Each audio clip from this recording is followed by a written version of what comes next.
What's up, everybody, and welcome to another edition of Tequila Tuesday, brought to you by our sponsor for 2022, Sendoso, the official sending partner of Scotty's Little Sales Club. So check out Sendoso and connect with some of their folks online. And I'm super excited today to have my good friend Jean Marie Wilke join us. JM and I met in 2011, over 10 years now, 10 and a half years ago. And she was the first sales rep hired at a little company called Main Street Hub. And she is kind of indirectly responsible for me getting the VP of sales gig there in a roundabout way. And then she went and became, so she was a sales rep at Main Street Hub, then she was a sales manager at Main Street Hub, and then did some operations kind of work. Then she went to AdRoll and was an SDR manager for 3+ years at AdRoll. And then I pulled her away from AdRoll to run sales ops, RevOps at Qualia, where she's been for the last 5+ years. And really excited to have her here talking about scaling the ops department, the importance of it, what to do and when, and all that kind of thing. So you got a lot of airtime with her tonight. So get your questions ready. I probably won't have to take down a big list like normal. So if you got a question, just pop it in the chat or take yourself off mute and go ahead and ask your question. And we'll turn it over to you, JM. Introduce yourself as much as you want. If I left anything out, and you know, it's up to you now, JM. I have the one thing I would add is I just haven't been to Costa Rica with Scott yet, so hopefully that's on the horizon as well. No, I think you did a great job. I'm from California, and then actually I moved out here the first time with Scott back about 10 years ago. Moved back to California. I'm from Sacramento. Lived in the Bay. And then now moved back out here and have been here 4 years, and we love it out here. So yeah, so how to set up and scale, which are the things that we all care about, right? Is how do you make sure that, you know, when you're doing your day-to-day, that you're focusing on the right things to make sure that in 6 months from now, in a year from now, that it's really going to get you the output that you need, and you're not like going back and saying, crap, I wish I would have been doing that, or oh no, like I'm not getting all the insights, or oh no, somebody is, you know, really inefficient and we're just, you know, bleeding money. So how do we really set that up? So I'm going to go into a bit of the tactical stuff here, but first, just to kind of set the tone, I want everybody to think about, you know, and you don't have to, you can type it in the chat if you want, but what do we all here think are the keys to, you know, a successful and scalable business to start? Just like our first notions. Product, a good product. Good product. Yes. There we go. Brian says problem to solve. Ashley says product market fit. Yes. A functioning sales team. Yes. all awesome. To add on that too, it's efficiency, revenue at the end of the day, because you have a product market fit, because you have an awesome product, because it solves, you know, real pain in the industry, and it's not just the same thing as everything else, and that's going to lead to being able to have someone, you want a team that's going to be really efficient, so that you know that you're running in the right way in order to make sure that you're not doing things that you don't need to, that you're going to drive revenue. That's really at the end of the day what matters, which is a function of a functioning sales team that's hitting on the right, you know, pain points in the right way with the right methodology and all those kinds of things. Being able to be flexible, which I'm sure everybody here knows all too well, being able to change things and adjust, and constantly getting that feedback, having drive, insights, and repeatable growth. So the question here tonight is, how do we do that repeatable growth? How do we make sure we're driving that efficiency to drive that revenue? And to take a step back, right? the world is so much more connected now. In order to get all those insights, in order to have all those things that make something repeatable, to have a repeatable process, to have like a really solid foundation and things like that, is harder. It seems like it might be easier, but it's not. You have Slack where people can communicate. You have Google Drive where people can comment on things. You have email, Zoom, all the tools that everybody's using. And so because we're so much more connected, it's really kind of pushing us to up level. And that's really why you kind of see this, from my opinion, why you kind of see that rise of RevOps, right? Is because it's actually way more complicated in order to, drive those insights and efficiency. It is so much more important to have that process. Just like, 10 years ago when, pipeline management was, so much easier to do. Now there's so many different places that we can do it. And so it's kind of retraining ourselves in this new world we live in. So here we are today. It's how do we have that efficient process, connected people, and then the persistence to continue to drive that forward. The way to think of ops, and then we'll go into more of that tactical stuff of how you can actually, get that to scale, is really three main things to focus on at the core: data, process, and tooling. That's the easiest way that I explain it, right? We have to have tooling that's going to make sure that's going to be lean, help focus on the right tasks for the organization in a repeatable process. We want the data that's going to have basically that's really clean, so we can trust the insights that we have from these tools, and then it's easy to pull. That's a huge one. That the process is going to be repeatable, so that you can really help analyze it, and you can A/B test. You can see what's working and what's not in your script. You can see what's working and what's not in terms of how we outreach to people. And then all that sits in the middle there's a piece that I think is a really easy one to lose. Is you buy all these really fancy tools, you have all this great data, but how do you make sure that you're training people constantly to really have that high adoption of the tools in the right way in order to really drive those insights? So 3 focus areas in order to set up that really scalable ops org. First one is going to be that foundation, right? So how do we make sure that we have simple and easy to manage systems, right? The right tooling. And I'm going to dive into each of these here in a minute, but making sure that the data, I cannot stress enough how important it is in this day and age to have simple and easy to manage tools, and a tool, same with your tool stack, right? It's so easy. Think of how many people are reaching out to you on a day-to-day basis, how many new tools are coming into market, and they're amazing. And so you're constantly needing to make sure that you can first have the right core when you set it up, and then set a reevaluation period as things come up as well when these amazing tools come on the market. And then making sure that you can trust your data.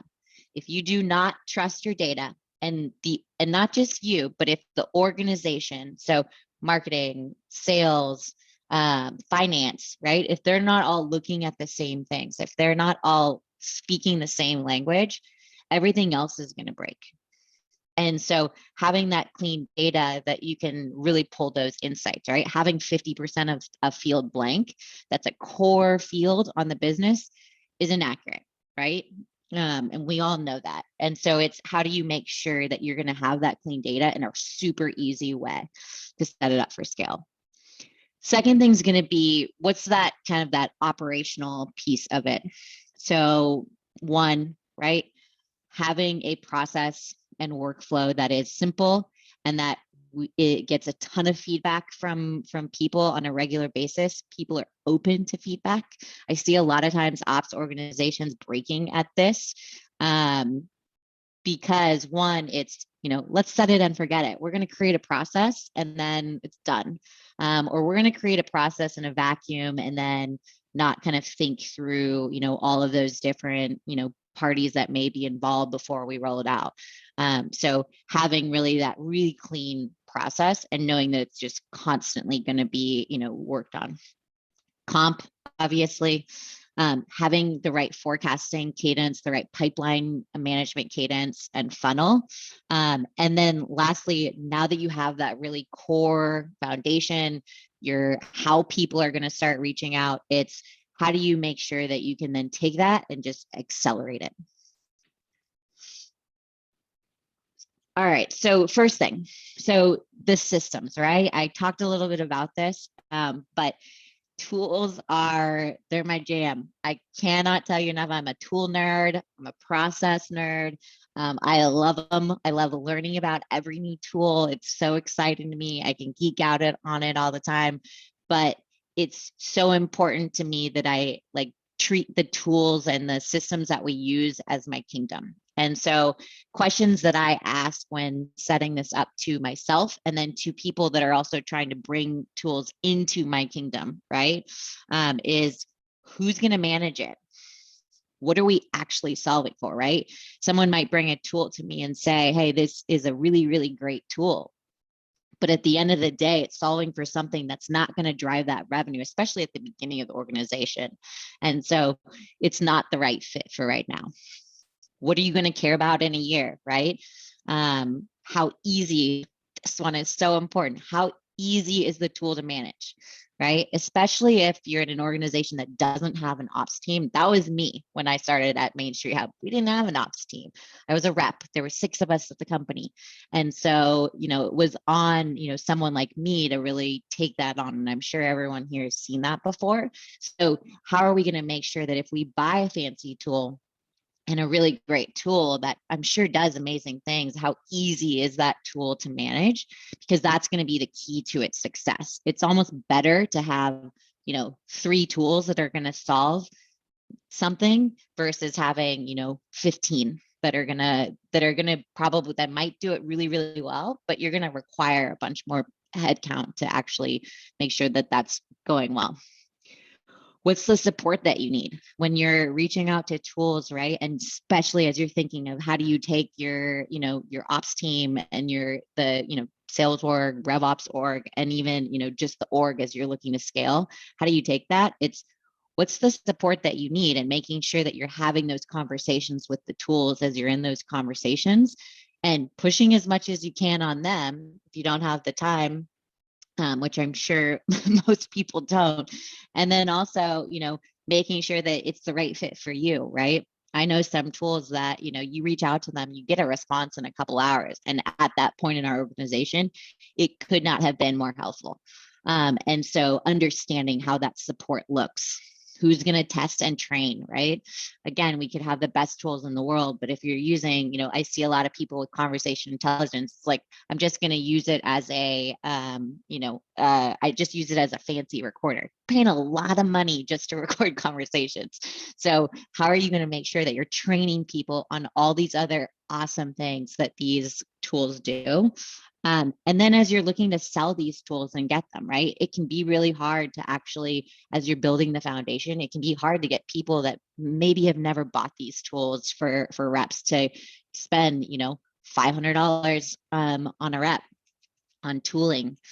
So almost taking it and doing, an internal selling motion. So, whether it's medic or whatever, but having that internal champion, doing a ton of internal selling, doing like a hype, I call it like a hype team, and just going into, full hype mode to really, get in that selling hat, make sure that people know and kind of can make sure that you're finding the right tool there. So that's tools. So again, the first step to scaling your org is making sure that you have a lean tool stack that you can then go and build on in order to drive clean data. So how are you going to get clean data, right? The age-old question. And I think the first thing is just really making sure, how are you going to know that the data that you have in your system is accurate? So things like creating a data scorecard, right? Do you have a data scorecard that's going to tell you if a field's even blank, right? So maybe you only have 50, like I said before, maybe you only have 50% of your fields filled out, and it's what platform are people coming from on opportunities, and it's not required, so people aren't filling it out. If you don't have that, you're never going to know why you're winning and why you're not with certain competitors. That's a really simple one, but just an example of how that can work. How often are you going to refresh it? So a lot of people that you want to come in and you want to just, kind of go for, some people just want to go for a land grab, right? You're like, I need to get out to as many of my, ICP as possible. So, so after you have that ICP established, right, it's all right, who's the right vendor? Who am I going to use that's going to get me accurate information, testing that information, and then how often am I going to refresh it? And how can I automate that as much as humanly possible? I've worked in organizations where it's really, really difficult because no one cares about, title companies. There aren't like lists that you can buy or things like that. So how do you find the right partner there in order to develop that refresh cadence? You want to get your enrichment on auto mode as much as possible there as well. So you have the manually entered data, and then you have the automated data, which the automated, you should have as least of manual data as possible on there. So really challenging yourself to think, how am I going to make sure? Because as soon as you do that, that'll make sure that it's accurate. Then you don't have to worry about it. So then you're not, years in and saying, all right, well, shoot, I don't know how I'm going to get this next person or how I'm going to get this information. It's just simple, pretty set it and forget it there. And then who's going to own it? And then how are you getting that feedback loop on there?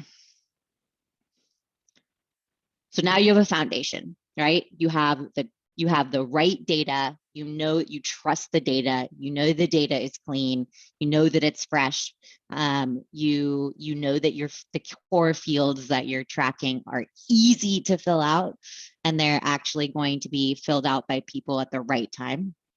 So now that we have all that, now we can build a process and just go to town. So how do we go do that, right? The first thing is I want to focus here on a couple because they all tie into each other, right? So process, workflow, and then forecasting and funnel.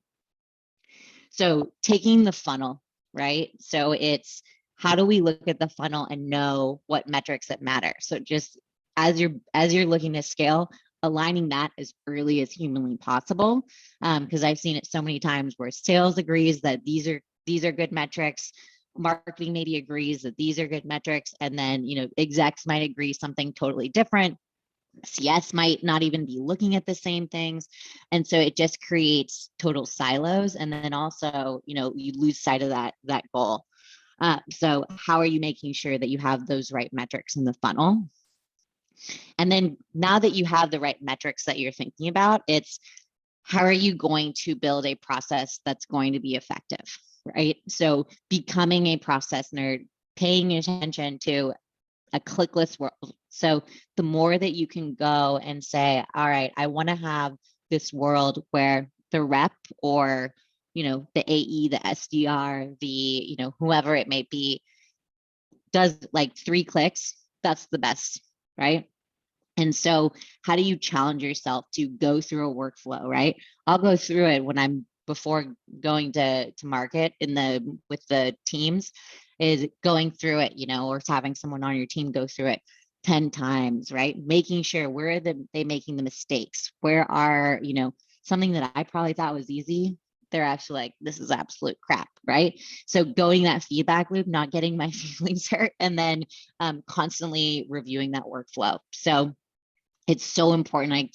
I can't say how many times I've gone where, even myself, where it's, all right, I go 3 months or 6 months, right? And I haven't reviewed a workflow just because we've been doing it forever. And then all of a sudden realize, people have been doing it wrong, or they're doing it totally inefficient. And so building that cadence of how often that you're looking at the workflow or someone on your team.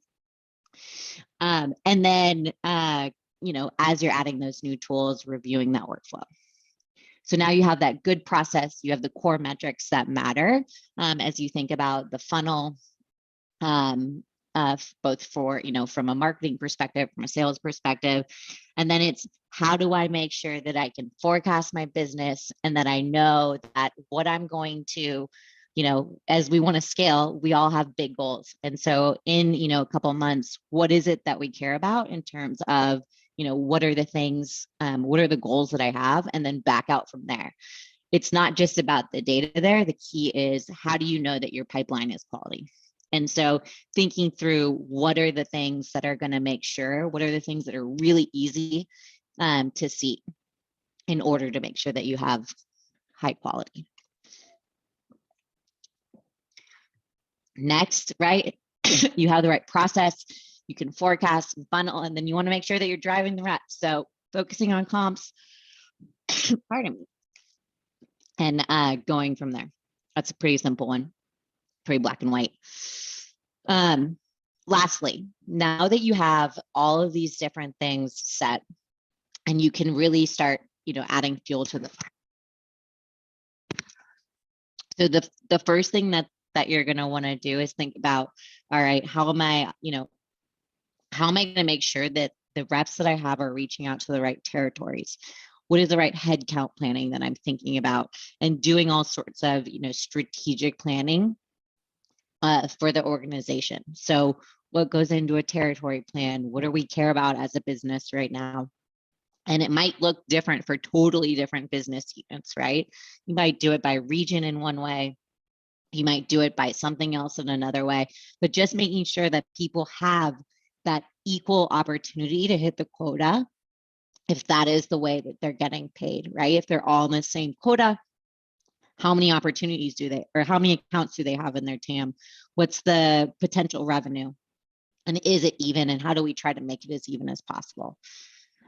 I bet there's at least a couple people here who've been burnt by that in their career before, in inequality of territory and revenue opportunity in the territory and that kind of thing. Yeah. Yeah, it's a really important one, and one that also is easy to just kind of maintain too. So making sure that it's really taking a deep eye to making sure that as they're going through, it's just, how do we make sure we have the right incentives in place there? Maybe it's giving kickers to some people in certain territories that maybe are harder or whatever. So that's where that comp comes before that. And then lastly, and one that I think is so important, all this can really break if we don't have aligned organizational goals. And so it seems so silly, and everybody's probably like, yeah, duh.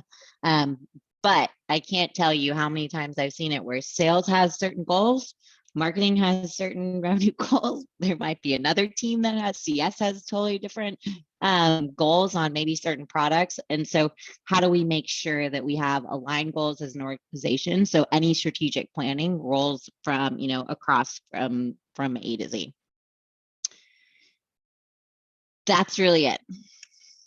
So if anyone wants to reach out to me, feel free to shoot me an email, connect with me on LinkedIn, but happy to kind of open up the chat now. Scott, unless you got anything else to add. I just wonder how many people caught the big reveal on this last slide right here. I did. Not till you said it. Not till you said it, huh? Yeah, I have a question. Go ahead. Yeah. Go ahead. I'm working through, actually right now, like in the midst of it, working through numbers for this year. For next year, for the fiscal year. Yeah. And I love playing in Excel, but I'm a sales leader, right? So I handle renewals, which is a lot of operational Excel heavy work. So I'm pretty good at digging into models and things like that.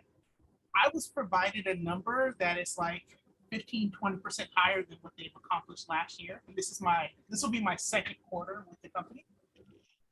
I started asking questions about, like, where did these numbers come from? And the answer was, well, it's the number we need to hit, and that's just how we modeled it out. So I'm like, okay, I get that, right? But I live in a kind of a world of reality, and I want to have a number that I at least feel like I have a chance of hitting. Yeah. So how do you deal with people when they kind of ask you questions about your number, right? Because my bosses, my boss's number said, this is the number I need you to be at. And then my operations guy went and added 300K on top of what my boss already said, this is what I need you to be at. And when I asked him, why is there a difference? He couldn't answer me. Yeah, I would say like questions that I would have are like, well, what are the additional resources that I'm gonna get in order to hit the number, right? What do they say when you asked? Did you ask that? Oh no, of course, yeah. I was like, how are And we what gonna did it make say? this happen? If the answer was, oh, we gave you this new tool called Involve.ai, and that's gonna help you with churn. I'm like, so how are we fixing the product in customer success problems? Yeah, that's not on the table right now. But yeah, I mean that sometimes I've just seen it where you don't really have too much of a ground. I would just really push on the resource one though. Or let's walk. I've seen it too where we just walk through it together, because I've had really stubborn finance guys where they're like, nope, this is what it's going to be. And so it's like, all right, let's walk through. Here's the account that they have. Here's the account potential that they have together, and kind of make them do it in front of me to show me, which I don't know if they do that too. Yeah, so he did do a Dog and Pony show. It was amazing. He had like 20 different sheets that he walked me through in like a 30-minute session. So we're actually doing another session tomorrow. And I have my boss's support from the sense of, if I can't get it fixed, like, to go back to my boss. But like, I'm trying to get him to just to see the numbers that he put in the spreadsheet that don't match, right? Like, for me, it's simple. The numbers don't match. Help me understand it. And I'm just getting well, I'm the boss. Like, I'm the numbers guy, and this is just what it is.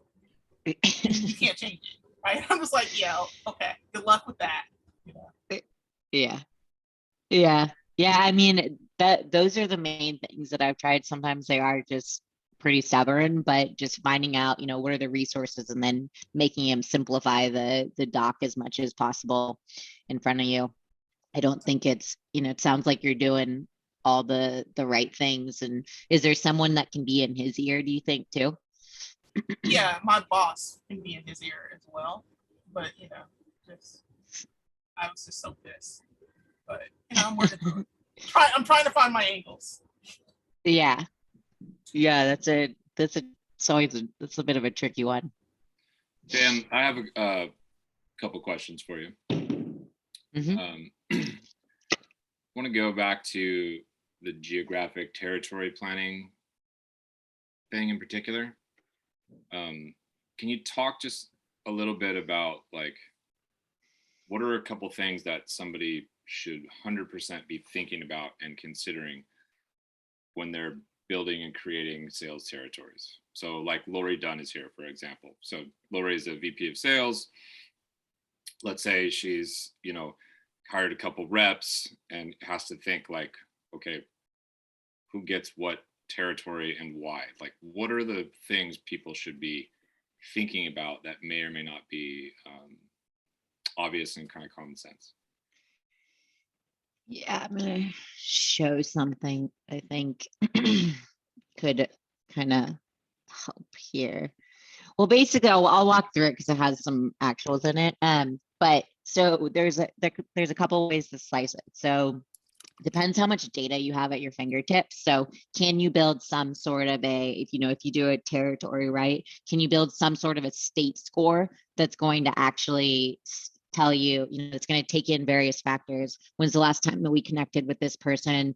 How, difficult basically has it been over, whatever amount of time in order to get in there?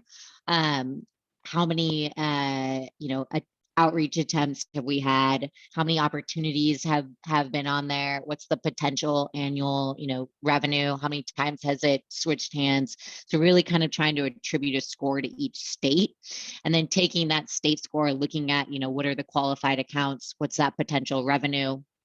What's the sum of the quotas?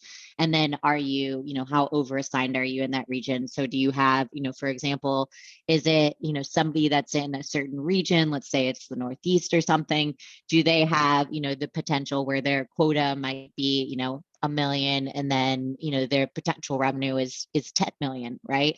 Obviously way off. So looking at that revenue to quota, potential, and then making sure that they're all equal throughout. So what's that rep variance from the average? How do you make sure that the average in each region is going to be the same in order to, hit that number, not create any, animosity or things amongst people, and then that people just have that opportunity. And then lastly, is there a rule of, sorry to interrupt you, is there a rule of thumb, like available opportunity to quota ratio where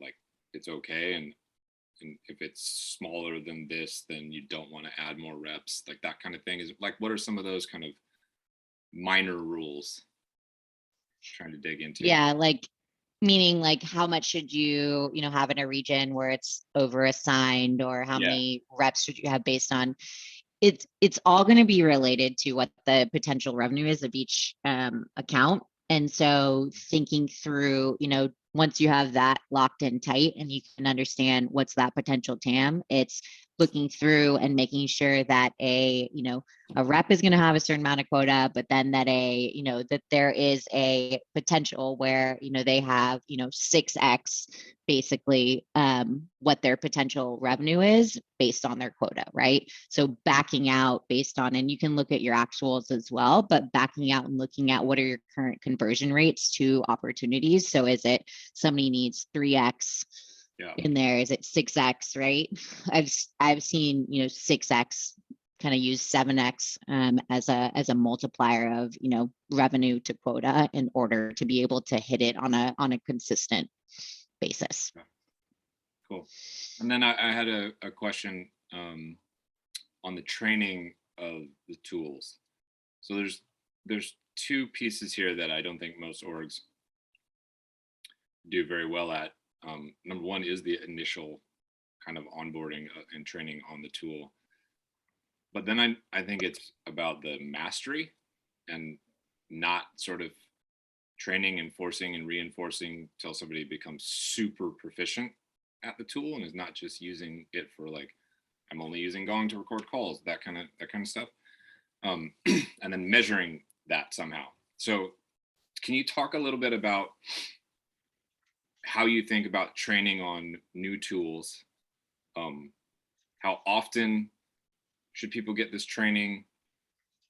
What levels and at what stage of mastery? How do you score it?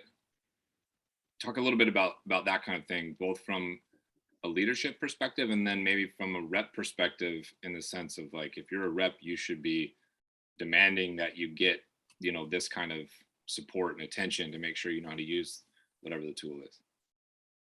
Yeah, so that's a good question. So there's a few ways that you can look at it. So the first thing is you're again putting on your sales hat and you're selling this tool on a regular basis.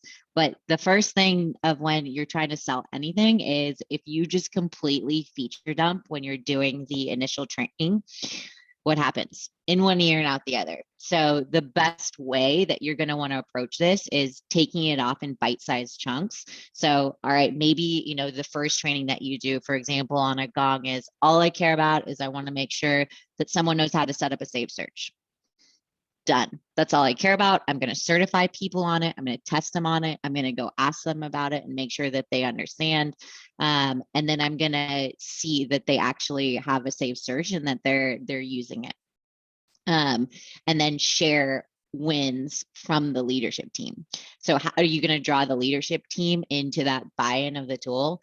That's, where this can all break, is if they're pushing these tools and it's going to really be helpful and they really buy in. So in the Gong example, right, is how do I then, if I know my rep set up a save search, talking about it in their one-on-one, how do I make sure it's my job to set up the managers where they're asking those questions and I'm reminding them. They forget about these things too, right? They forget to score calls in these things. And so how do I make sure that I go in there and then actually set something and say, all right, what's the save search? Tell me, let's have a win, and then sharing it as well with the broader group. And so you can do it in a couple of ways. You can either kind of set up like a sequence, whether it's in Slack or whatever, where you're just like, hey, it's our weekly, Gong tip, or it's our weekly whatever new tool tip, or whatever that cadence is. And then, you can get people to share wins if you want. And then, basically, like, depending on how big the tool is, potentially, recertifying and reselling, the full organization and doing a full retraining on an annual basis. And, using these tools, CS teams, to actually do it for you. And then your second question was, how do you measure it, right? So really measuring the mastery or lack thereof. Yeah.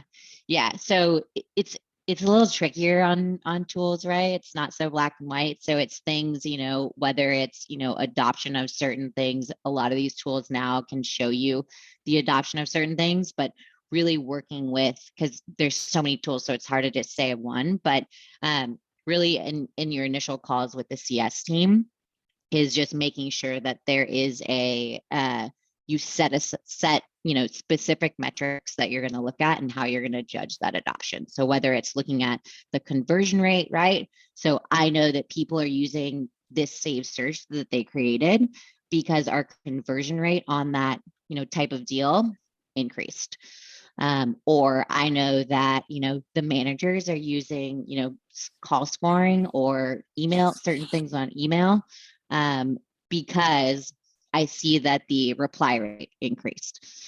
So using kind of some of those simple metrics that they're already tracking in order to do that, and not overly complicate it, right? It's really easy to think of solving for a bunch of things. The key to the success is really just making sure that, you build that right process up front and you have that foundation. And then from there, it's just doing little tidbits that people, that you're checking in and making sure that people are grabbing those little bites.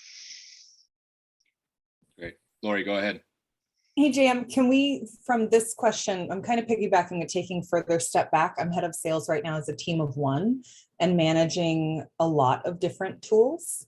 And then I'm also thinking ahead for Q1 of hiring and onboarding reps and figuring out what is the right amount of tech. Because I want to be able to attract the top talent, so have the tools they need, but not overwhelm with, maybe they know SalesLoft, but we're going to use a competitor, this, and making sure I'm training the right amount as folks are onboarding without, causing chaos. Yeah. Yeah. I mean, it's a tricky question. Again, I love the just focusing on the lean. I'm going to pull something up here real quick. I'm going to show you an example of like a tool stack. So the keys, I think, as we think about tool stack are going to be, all right, I just need to know that it's a really easy way to know who to target. So picking a tool for that. And then I want to make sure that I'm going out to them with the right message. So whether it's outreach, SalesLoft, right? And then from there, how do I make sure that I have better conversations? And then from there, how do I make sure that they're learning more? And then how am I going to go and enrich our database, screen share? And then on top of that, layered, usually, when you think about two up here, this is usually like a sales ops example, but thinking through, right, how am I going to make sure I'm targeting with the right message? So a lot of people have tools now in marketing that are going to share and surface these insights. So the short answer to your question is that there's not really a right answer. You typically will have something that's a shortened version of that to start, of just how do I make sure that I'm going to have a way to track things and just your core, your Salesforce or whatever it may be. And then how do I make sure I'm targeting with the right message and gaining those insights, especially when it's just you. And then, making sure that you're going to have tools where you can dive into the conversations and then look back on it. You're not going to have the time necessarily if you have that many people, but you want to be able to set that foundation so that it's not like having to go, too much back in time, of making it where it's not part of the, their DNA as an organization. Thank you. Hey, JM, how's it going? Hi. Okay, I have two questions for you. The first one being, I'm curious, what's the first tool you're going to bring into Scott Lee's Consulting? Because we all know he hates tools. So what's going to be the first one that you convince him to purchase? I'm not going to convince that guy to purchase any tool. No. Well, talk to people about tools. Yeah, probably some organizational thing. Good idea. Okay. Okay. And then the second thing was we were just going through it in my org. I work at Julie as a CSM. So we were doing strategy planning for 2022. So we were kind of figuring out all the tools that we needed to combine together or get rid of. And one of the things I have questions on is if you want to make a tool change, what's the best way to go about pitching that internally and doing it well? Yeah. So the first thing is doing your due diligence on making sure that you're looking, even though you know the tool that you want, most likely from a demo, is just showing that you actually did, research on multiple different tools. So doing demos and then coming to, whoever your first point of contact is and showing, the differences, and then kind of letting that person decide to start creating more internal champions. And then as you're doing that, just thinking through, what's that internal medic, right? So like, who's going to be my economic buyer? How am I going to sell to them? Who's going to be my champion internally? Who are potential detractors, right? So thinking through just like you would in a sales conversation of or a sale, like reaching it out to an account, is who am I going to need to reach out to and start kind of going at those different angles and then building your use case. So now that you kind of have you're building more internal champions by showing like, hey, like these are the different things that we can do. Look at this one. They're going to just make it so that it looks really obvious. Like, yeah, of course I would pick that one, right? And it's always the one that you want. And it's magic. It works every time. Like, look at all the 10 things that this one does, right? Of course, people are going to poke holes, but having that clear understanding of who those people are going to be, and then, being able to internally sell it. So how would you present yeah, that? go ahead. How would you present that though? Sorry, like, I'm just imagining, like, is Kelsey just supposed to talk to somebody? Because I don't imagine that being the most successful route. So maybe like super specifically, like, how would somebody do this? Like, call a meeting, do a presentation type of thing? Like, how would you do that, you think? It's a combo, actually. So again, as I'm starting to do certain teams, right? It's all right. So now I'm going to first talk about, and then I'm going to do a broader presentation to whoever those people that are going to be, those, whether it's your VP or whoever needs to be in that conversation, and getting that executive present. So putting together a presentation, typically ripping slides. I talk to the tools and say, let me see your presentation. I don't have the time to create a presentation, and theirs is probably 10 times better. So then I add like 2 slides like this. So it'd be like, here's what we're solving for. Here's how it's going to help. And then basically building in through here as an example of, here's, why it's important now. And then this is the solution that I'm presenting. And then we can obviously add and kind of pick and choose things from there. And then just, again, building it like a sales presentation. So having, the different testimonials, doing a brief review of the tool. And that usually gets people, excited enough, and then showing them, if it makes sense, right? If there's a revenue that you can show to it, and how it's going to help, and things like that. Does that answer it, or do you have any other? No, that was helpful. It was just something I had just gone through and trying to find a tooling, a community tool. So I did something similar with pulling what the community tool would do for each department specifically. It didn't end up getting signed off on, but it was one of those things where I'm like, okay, how can I do this better for next time? So helpful. Thank you. Okay, Val, you had another question. We'll go Val, and then we'll go to Filipe. Yeah, and you answered the first part already, because you do treat the process like it's a sales process. You get buy-in with the sales leaders or whatever leaders need. But do you also do that then when you're doing the rollout plan too? Are you working with them, and how do you guys keep them engaged? Because it's the easiest thing to blow off training for a tool. Yeah. So how do you keep them coming back and actually want to work with you on it? Yeah, so that's a really good question. I think it starts with making sure that I'm, having these, whether it's weekly at the launch or whatever it may be. So I'm having, weekly meetings with the sales leadership team on showing them and making sure that they understand the benefits. and I can sniff out when they don't understand a benefit. And as soon as they do, right, then I need to understand why. But taking it a step back, though, they need to make sure that they're involved in the process ahead of time as well, in the buying process, even more so, to kind of weed out some of those things that lead to low adoption. And so the more that I involve them in that process, it tends to help with that. And then I also think sometimes it's tricky, right, to, always constantly, have sales managers that own all of this, right? So making sure that it's just as dead simple as possible for them to do, that weekly little snippet, and having, those little different tips and things on that are more bite-sized nuggets to see the benefit, and then doing a monthly recap. So, hey, here's what I saw from this tool. These are the different things that were benefits of it, and doing, just that weekly or monthly recap. And then, a couple times a year, also getting their feedback so that they feel like they're part of the process and getting their buy-in, and then doing a retraining with the sales leaders on a regular basis as well, a deeper one. Cool, thank you. Good. All right, well, let's go to Filipe. Filipe has 2 questions. The first one in particular is amazing and what I run into all the time. Yeah, I'm not an expert in this, but too. So go for it, Filipe. yeah, I'm very curious. This is like a real case study. I just got a client and we're doing outbound for them, but the CEO is kind of like asking like, hey, where do I really start with? I need sales ops. They grew from inbound to now like at 1 million ARR. A lot of data in HubSpot, just raised a nice round.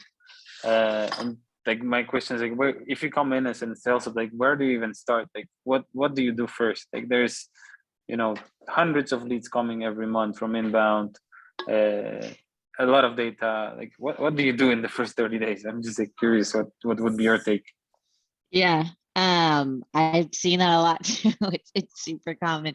So the first thing is just making sure that you really understand what's all the data coming in, where it's coming from. So really truly understanding how accurate, again, going back to how accurate is the data, what are the fields that you're tracking. And so again, going to a lot of people in that stage are going to be, they have all these leads coming in, and super common one that I see is, the leads just either are not qualified and people are wasting 75% of their time. So just understanding how qualified are the leads coming in, and then what happens to the leads once somebody does, physically qualify them, or the system qualifies them or whatever, so that making sure that they don't get lost. And then the second thing is, so now that you make sure that workflow is tight, how do you make sure that the speed to them answering them, you're getting hundreds of leads in, you got to make sure that you have, the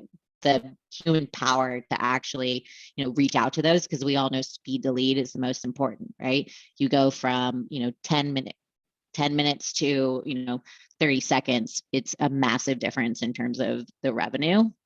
And then, making sure as well that you're capturing the right properties from HubSpot, or the right fields in a really simple way, so that all of those other things don't break. So those are kind of the 3 things that I'd look at in the first bit. Amazing. Thanks a lot. Well, hold on, Filipe. You got to ask the second question here as well. You want me to ask it for you? Now, the second question is, I've been arguing with the CEO in, like, right now they are allowing everything. So there's hundreds of leads, but there's also a lot of garbage. So what's your take on like allowing non-business emails in the forms, on the website? I mean, no, because that's my personal take. I mean, obviously it depends on your business. Some businesses have personal, but you typically, whenever you have personal emails, the likelihood of them converting goes lower. I'm sure there's like specific stats that you can find on that too. Or you could probably just run a couple of conversion numbers and just say, if somebody has a business email, we convert X% of them into, sales opportunities, versus if we have, the way that I would do it, say, all right, what's the conversion rate of, each of these? with a business email, with a personal email, how much time does it take to actually convert? And then you can even add it, so you can add a time on it. It's like, here's your lost potential revenue of what you're potentially missing out on by not asking for a business email. And then here's also how much time your reps are wasting on reaching out to these people with business emails where they're absolute like crap leads. Good. Thanks a lot. Okay. My next question is sort of beyond Filipe's. So let's say that you are like Filipe or Lori and you get this stuff kind of sorted out. You've got sales motions rocking, you've got an ops process. How do you know, as somebody running sales and RevOps, how do you know when it's time for you to scale yourself and hire other people in RevOps? So like, when would you do that and why? What's the triggering kind of event? And then what are those other roles? I don't think many people know what those other roles are. So maybe you can talk a little bit about that and like how you would scale out that department. Yeah, so that's go. a really good that's a really good question. So there's a couple of different ways. So like I can go through like marketing, sales, and CS ops, just like an overview. And then if you look to just at RevOps as a whole, right, it's you have your marketing ops, you have your sales ops, you have your customer success ops, and you know, the more that you can get those in as part of your team earlier, right, especially, you know, once you hit a certain point in revenue where it's, you know, you can, there's a lot of numbers that are out there in terms of what the right ratios are. So some people say, you know, it's a you just be cautious when you are looking at what the right ratios are, because some people will be like, oh, it's 1 to, you know, 100, right?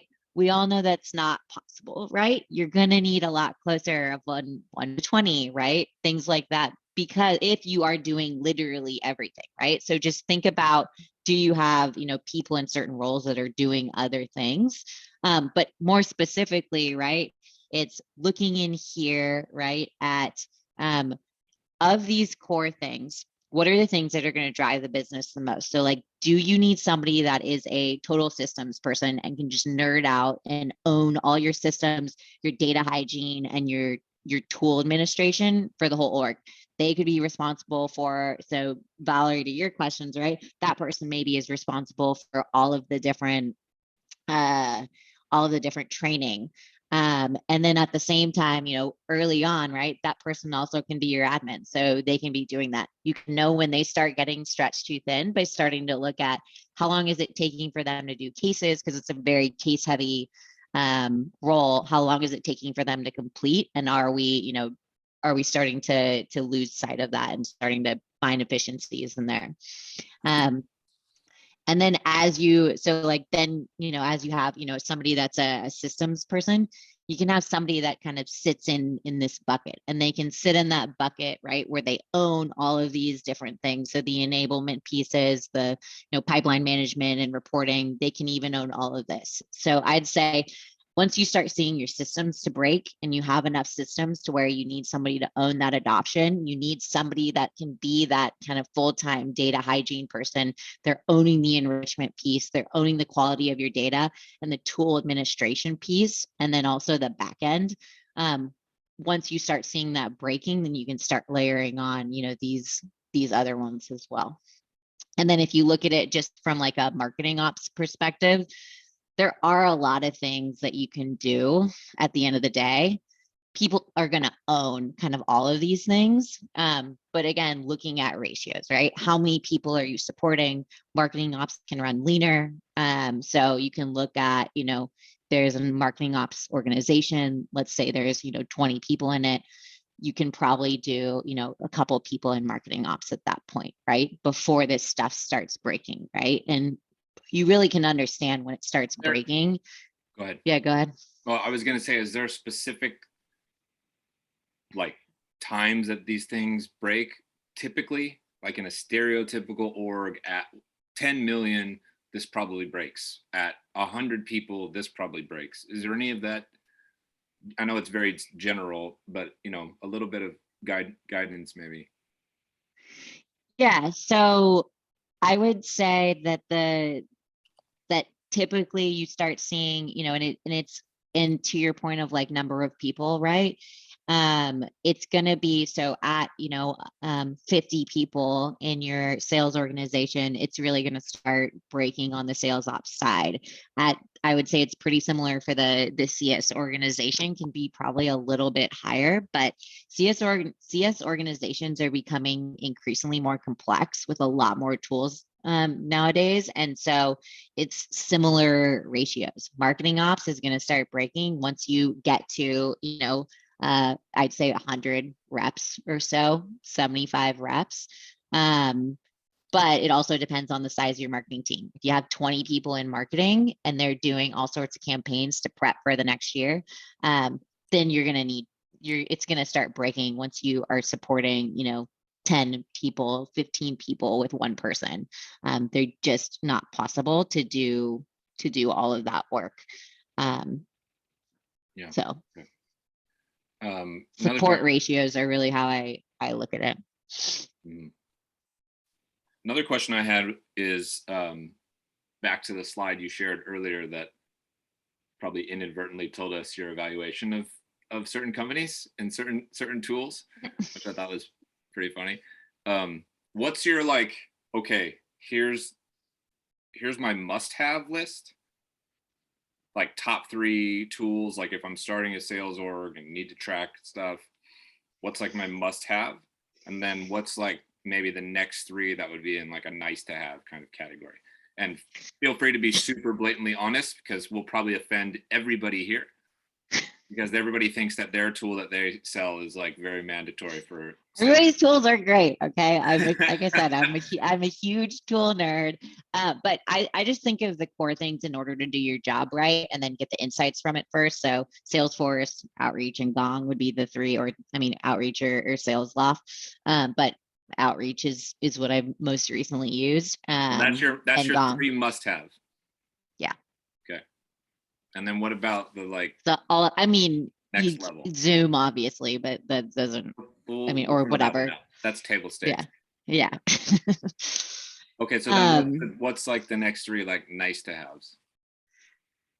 A contact enrichment tool. I haven't, in a really weird industry up until this point, and so they've all been terrible for us. But it could be, I've used Zoom Info and Sales Intel there, but I've also used Upwork or whatever. So it depends so heavily on the industry that you're in, but some sort of contact enrichment tool, 1,000,000%. Another one that's huge, especially as you're trying to scale, is a tool like Lessonly. We've had, you know, good results with Lessonly. There's also Tickle. I know there's some other ones as well. And I would probably stop there before it starts getting too crazy. Julie is another one I know a lot of people have really good success with. Chili Piper, they do awesome stuff, and they make round robins really easy as well. They make it really easy to schedule meetings, and they're a really fantastic tool.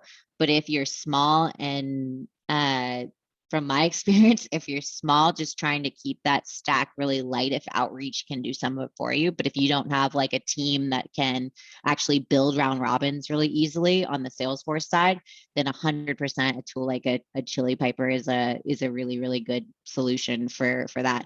I've been lucky enough to have a backend systems person that built it so we can reach our leads in, you know, a minute. But yes, that's another really good one. Again, going back to the speed to lead, that is massive on revenue. Yeah. Alan, go ahead. Alan's got a question. Hello. I was just wondering if you've come across Ample Market. I've just been looking at these sales engagement tools. I've been a bit confused. I've looked at Sales Loft. I've looked at Zoom Info, a couple of others, and then come across Ample Market, and they seem to be doing, what was it you just said, contact enrichment as well as part of that sales enablement piece? Have you come across them? I haven't heard much about them. Yeah, I haven't heard much about them or know too many people that have much experience with them. In that market, like if you are like there are a lot of new tools that come into play. It's just the key is looking and making sure that is it going to be easy for you to manage? Is somebody going to know how to do it? And if they don't, how easy is it? What's the support you're going to get if something breaks, right? And does it have the table stakes stuff that you need that are in some of these ones that maybe have been around a little bit longer? Okay, cool. Yeah, because we're sort of favoring that. As we're going through a procurement process, we're assessing them. That seems to have been the best for our size of organization. I mean, we're only 6 people, but did you test, and how much have you tested it? I guess have We they haven't. let you test it? See if they can, or kind of show you like multiple different things, and then just ask a ton of questions with like, okay, so all right, I have a contact. What if I don't like the contact? Then how do I make sure it doesn't go into my CRM? Or, just those simple questions as you're, going through the process. Or, how am I going to get the insights from this? What happens? Do I lose the data? How does it push into things? Like all those kinds of things. Yeah, cool. Thank you. Filipe, Zoe, Lori. Go ahead, Zoe. I saw you Okay. first. I'll ask. What would you say is a tool everybody buys too early, or like that people think is a need to have, but maybe isn't? Ooh, that's a really good question. Good question. I think there's a couple that I've even bought them too early. I think if you're not, if you don't have the staffing in order to really own a tool like a lesson learn enablement tool, even like somebody that can really set up some of these and then maintain it, because content goes stale in all those tools really easily, and you're constantly having to build it. So having somebody that can either take a chunk of their time and do it, that's how you're going to get the most from it. Otherwise you're usually just dedicating it to a couple things at the beginning for ramping reps, and maybe if like a new tool comes out or a quick new process. So you're really going to dive in deep and see more benefit by making sure that you have, think through that whole process. And then I think sometimes like some of these coaching tools is just making sure that people are going to coach. So to Valerie's question, right? Like if you have a coach, I've purchased coaching tools in the past and people were like, I got too many tools and I'm never going to use it. And they didn't use it. So, and it all goes to that they didn't have the time and they weren't ready because these other tools had been purchased too soon before. Thanks. Filipe or Lori? Go ahead, Filipe. I saw you off mute. Yeah, I was curious. Any best advice on lead scoring for inbound? Like I've done it a couple of times, but every company is a different story.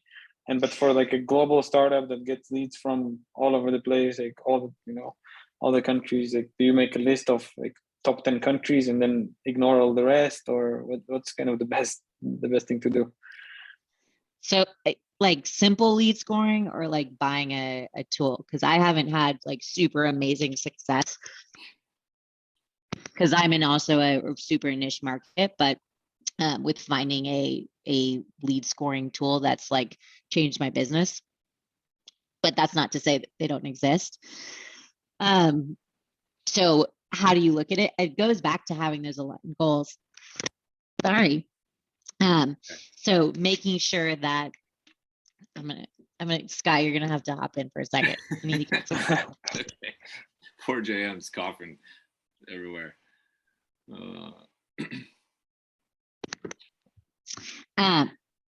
So making sure that you can say, all right, if we don't go after these companies, is it because we're so new?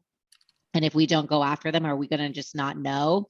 Right. So your question is like, do we boil the ocean? Right. Or do we just start small? Typically people tend to start smaller, but you still also have to make sure that you're leaving it up for expansion. So I would just say, make sure that you're testing it smart, not picking, everything, but I think sometimes the results are going to surprise you, right? If you are a global start, but obviously looking at what's the potential of accounts in those countries. So if we see that there's an account or a country that has 5,000 accounts that are a potential, that's probably a better focus area than one that has only 20 accounts, because it's going to be harder to penetrate into that country. We might be doing amazing and having a high conversion rate, but there's still only 20 accounts. So I'd look at number of accounts. Cool, thanks. Lori, let's go to you.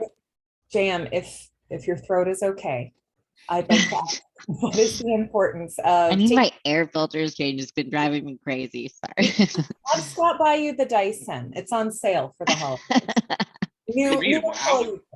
Get out of my expense report. No, I'm not in it. Sam, can you tell us what's the importance of taking calls with competitors of some of the tools that you've mentioned to kind of ID what matches your financial stage, especially right now when everyone is blowing me up with their December deals? Yeah.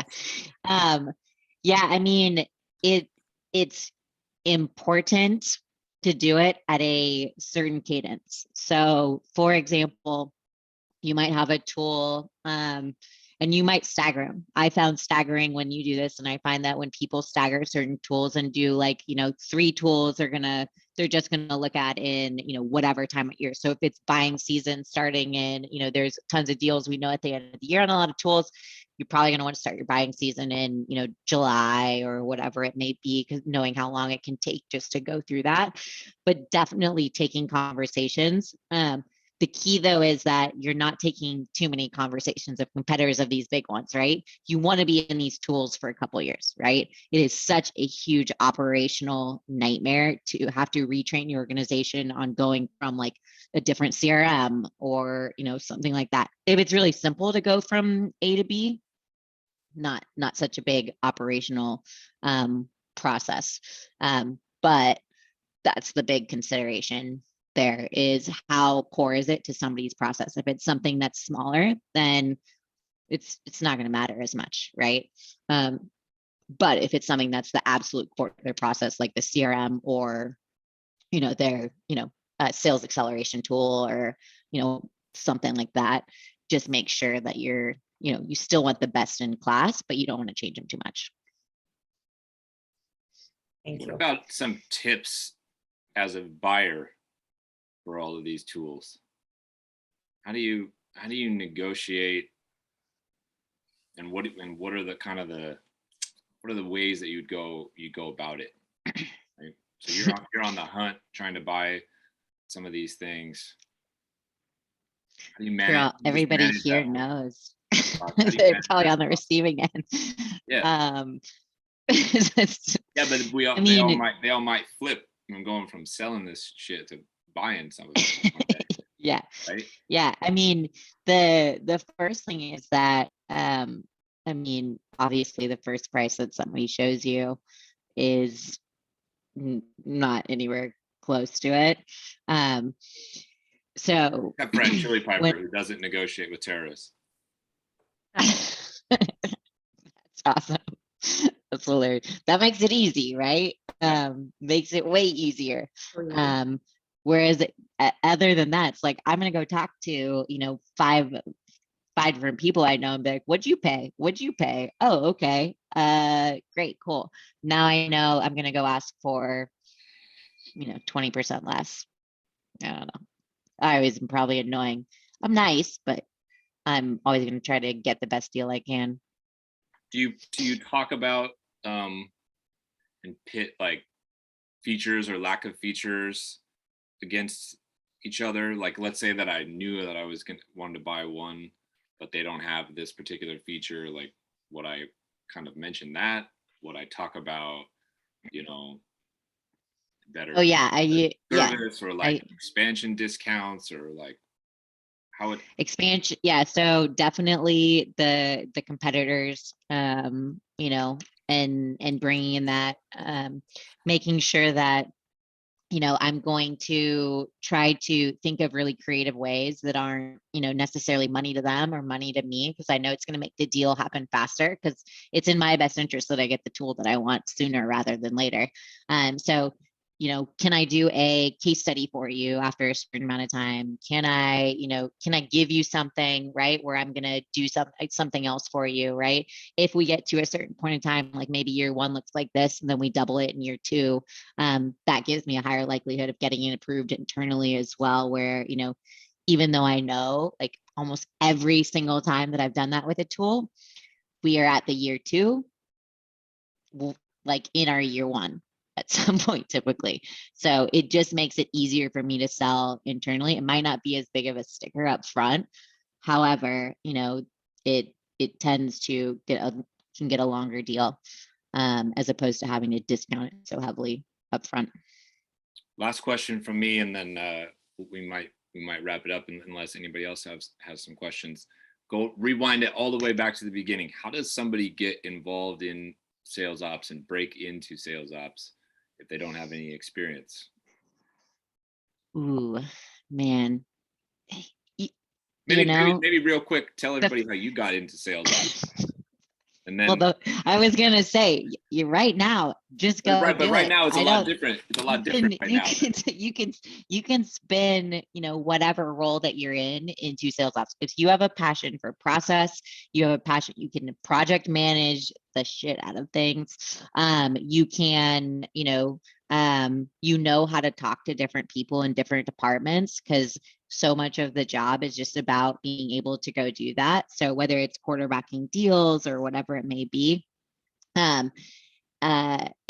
start doing things that show that you can get into the process side of things, and then just do it. So many people go from sales, and you can spin it so easily into, myself included, right? I was in sales, but I was always passionate, always did the sales ops thing. I was like our token sales ops person before we had a sales ops person at Main Street Hub.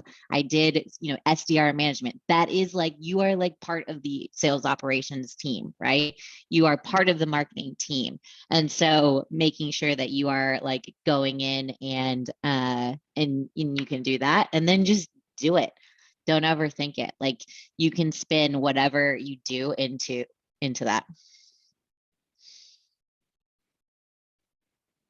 But yeah, Wizard of Ops is the biggest one I know as well. Wizard of Ops is the biggest one I know. Yeah. It's the most accessible too. It's a Slack group. Yeah. Which is really nice. And people are really, really engaged. Modern Sales Pros has a lot of ops questions too. If you like big, long email threads. Yeah, there's that piece. The Slack Wizard of Ops is where I always go.